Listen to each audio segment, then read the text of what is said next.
Ladies and gentlemen, members of the Maryland Bangladeshi community, friends and well-wishers, members of the House of Delegates, Mr. Harry Bhandari, Ms.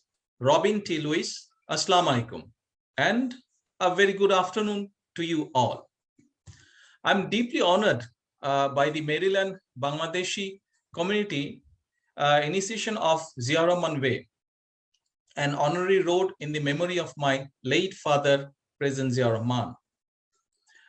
Both I and my family members thank all those who took the time and effort to initiate this gesture, great gesture I must say, and everyone involved in making this possible. My father, late President Zia Rahman, proclaimed Bangladeshi independence with the dream of establishing the political, economic, and civil rights of the people of Bangladesh against the atrocities of West Pakistani authorities at the time, to stand against tyranny, oppression, and discrimination against our people.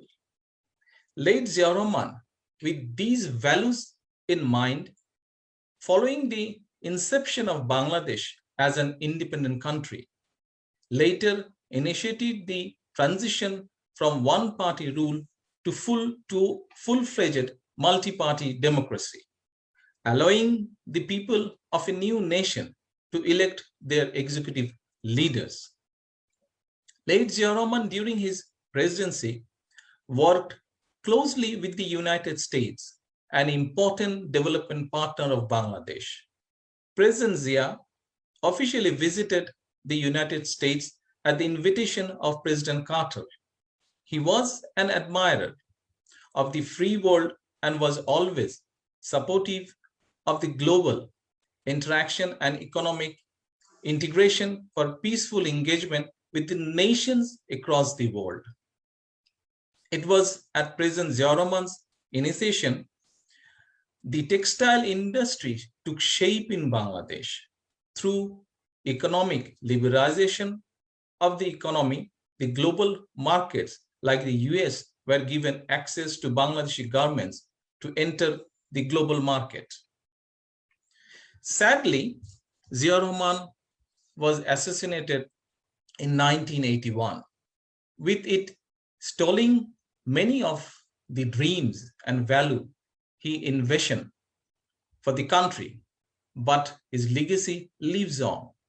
However, it is for all of us gathered here today and those watching across the globe to uphold the spirit of Zia Rahman's vision for Bangladesh and use his memory to engage in good regardless of where we are in the world. I especially would like to thank Farhana Luna Muhammad Kajol for coordinating this initiative today. I would also like to extend my thanks to Mr. Anis Ahmed for his assistance to the Maryland Bangladeshi community and the work he does with the Bangladeshi diaspora communities. Ladies and gentlemen, dear brothers and sisters in the Bangladeshi community of Maryland, members of the House of Delegates, it has been my immense pleasure and honor to join you today for the inauguration of Zia Rahman Way. I wish you all every success for the future and hope our paths will cross again in shaping a democratic Bangladesh where people's rights